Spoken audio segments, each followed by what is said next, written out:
Hello everyone and welcome to another VASaviation video. Today we have another meeting and we're gonna meet someone very special that has cooperated a lot with this channel, and I'm so glad to have here today. His name is Rich Smith and he is a retired air traffic controller with more than 50 years in this aviation world. I'm sure you want to hear from him already, so we have Rich on the phone. Rich, you there? Hello, Victor. Yes, sir, I am. Hello Rich, thank you very much for being with us today. You're welcome. And also welcome to the VASaviation channel, although you already are in the team because you've cooperated a lot with me in the videos, in some of my videos I mean. Yeah, glad to help out. That's very interesting work that you're doing. In fact, I recommended your videos to one of our instructors who wanted some materials for a class, so it's very helpful what you're doing. Thank you very much, I really appreciate those words. Well, thank you very much. You're Rich Smith. Tell us something about yourself for the people who are watching us today. All right. Well, to begin with, I am an old retired air traffic controller, and I'm also an old, I guess not retired, but not very active pilot. I began my aviation career flying back in 1966, which if you do the math is 50 years ago. Yes.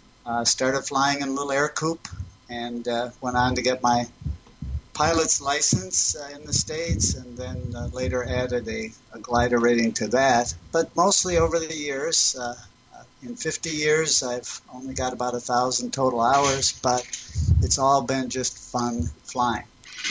Since I was a pilot, I became interested in working in the aviation field. I started out working as a baggage handler at Chicago O'Hare Airport, where one day as I was slaving over the heavy loads of bags, I heard on the radio, the FAA is looking for air traffic controllers. Well, there I go.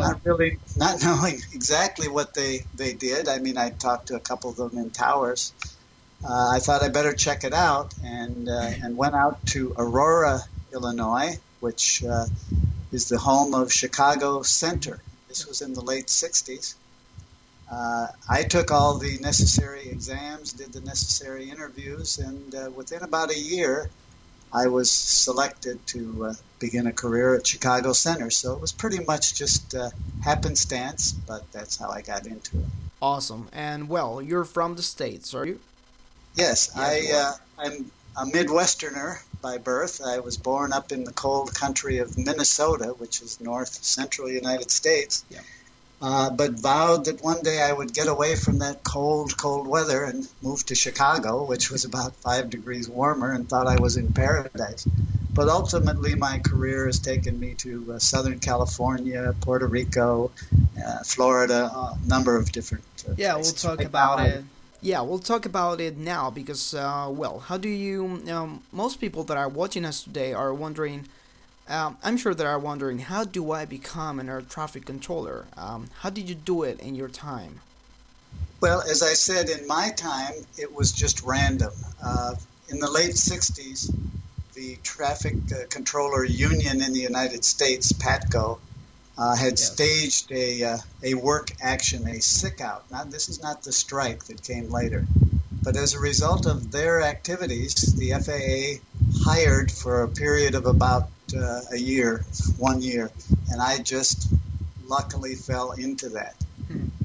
Nowadays in the United States, to become a controller, it's a process, and a process that's been disputed quite a bit recently because of changes they've made to it. But the normal progression up until very recently was you either go to the military and become a controller there, then when you leave the military, you go into civilian air traffic control. The other way was to go through a college program called the College Training Initiative, CTI program, and then upon graduation, you could apply for the FAA Academy, and if you were selected, you'd be trained. And the selection process was strictly a background, aviation background plus testing.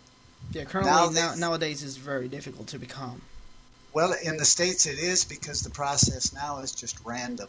It's they've gone to what they call the BioQ, the Biographical Questionnaire, and that just you just take the test, and even though you maybe have been qualified before and been ready to get into the training, they now say you're no longer qualified, and they take somebody off the street who has no experience and really no interest in some cases. Yes. Or air traffic. So it's different. Now, I don't really know throughout the rest of the world. I know that Eurocontrol occasionally hires, I see things, and NATS over in the UK. And so I don't really know what the process is around the world, but that's what it was in the States, particularly when I went through it. Well, as you said, you've been more than 50 years inside this world, little world that we have. Do you think your long career as an air traffic controller was kind of different than others? Well, yeah, I do, Victor, because most controllers will just stay either in one facility their entire career, or let's say one option, the options being en route, or TRACON slant terminal radar, or tower. I actually did all of those over the course of years. I did my first 15 years as an en route controller. Now, this is back in the early days of automation. So I started out pushing little shrimp boats across the radar scopes.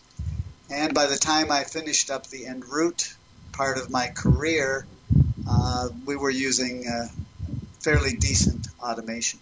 Yes. Then when I went, go ahead. Continue. Okay, when I went to the terminal radar option, I started out again with some old equipment called ARTS 2. It was a very basic automation system for the terminal radar.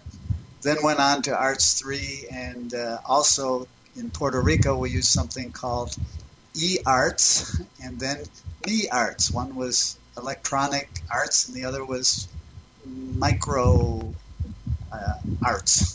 They used PCs to run the system. So a lot of different automation. Then in the third phase of my career, I worked in control towers. This was after I had retired from FAA. I actually retired from the FAA in 1995, so 20 years ago now. And then I worked as a contract controller in the United States. Many of the smaller facilities are contracted out to private companies. Yes. But you have to be a controller to work in them, obviously. They don't train people from scratch. But retired controllers or retired military, a lot of those, or people who have taken courses that allow them to begin working in a control tower, work in those facilities. So I did those, and then I did an additional, that accounts for about 30 years, and then I did an additional 10 years as an instructor, both in air traffic facilities and also at the FAA Academy in Oklahoma City. So really just had a wonderful career, had a great time. You did everything, because we're seeing right now also your resume, and I can see it here. You were at Chicago, AirTag, Los Angeles, Denver, Griffith, Rapcon, San Juan of Puerto Rico, Burns Municipal Airport also. Yeah. You did everything. Oklahoma. You did everything. Yeah. And how lucky I was to be able to do that. So many people just were stuck. Well, how was I able to do it? My wife and I didn't have children. So we were free to get up and go anytime we wanted. Most people, have responsibilities. Yeah, we move anywhere. In fact, later in our lives, we rented children. We became host parents for exchange students, some of which would stay for just a short time, a month or two, and others who stayed pretty much all year. So awesome. That was another thing we were able to do because of this career, really. Yeah. Well, we're now 9 minutes and 30 seconds now in the interview. Let's go to the next question, and that is, what's your favorite aspect of being an air traffic controller? Well, for me, and I think you'd find most controllers would agree, it's playing the game. It's if you're a video gamer, or if you're a chess player, or whatever, or an athlete, there are games that you pick up in life and you love them, and you do. We often said you could put a little coin machine here, a little coin box next to the radar, and we'd pay to play it. Yes. It was that much fun. Sadly. So I think that was my favorite aspect, was just the sheer joy of having a job that required 100% concentration and 100% success. And what would be the least you like? Well, again, and I think many, at least in the States, of my colleagues would agree the labor management issue was always a problem. Yes. Controllers did not get along well with managers for many, many years. I think it's improved lately, but for many years it was a big issue, even to the point of the big PATCO meltdown in 1981. So I'd say the labor management maybe is a second thing. I don't think many of us love the shift work because how that would interrupt family life, social life, that sort of thing. Yeah, I agree. Well, so 11 minutes now in the interview. We'll see you another time, right? Great. Thank you very much for being with us and sharing your experience on your huge career inside the aviation and the air traffic control field. Well, thank you, Victor. I've enjoyed speaking with you, and I hope some people listening to this will say, you know what, I better check this career out. Absolutely. In fact, I know you have something really interesting to share with and tell us about an emergency and a situation you Sure got, right? Yes. Yeah, that's for the next time. So everybody here, thank you very much for watching the video and stay tuned because Rich Smith is going to be with us more times and keep sharing his experiences. So thank you very much, Rich, again for being with us. Bye. And see you everybody in the next video.